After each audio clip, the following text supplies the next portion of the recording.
Continuing coverage with this week's approval of a Wellness Pointe clinic at Longview High School. You might be wondering, how does Wellness Pointe operate and what services do they offer? Tonight, KLTV7's Jamie Boyum has the answers. Licensed professional counselor Mary Lippincott talks with Wellness Pointe CEO Chad Jones inside the clinic located on Pine Tree High School property. Jones says the clinic operates in the same way a doctor's office would. We function much like any private practice clinic. We take insurance, Medicare, Medicaid, CHIP.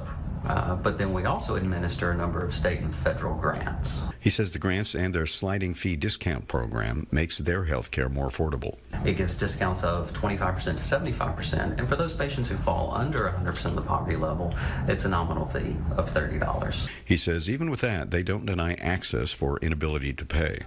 Jones says Wellness Pointe offers services like family medicine, pediatrics, dentistry, counseling, psychiatry, psychology, optometry.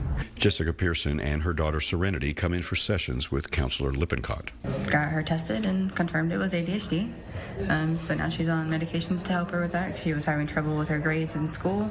So if it wasn't for Wellness Pointe, she wouldn't have got on medication to help her out. I'm learning a lot about talking out my feelings and emotions. Jessica and her daughter come in from Gilmer, but with the clinic on Pine Tree High School property, those students, parents, and staff can save a lot of time utilizing the clinic. The parent lets the school know that their child has an appointment, the child checks out at the desk, walks down to the clinic, and an hour later they're back in class. It's not that quick for Serenity, but she does think this is an awesome place. Jamie Boyum, KLTV 7 News.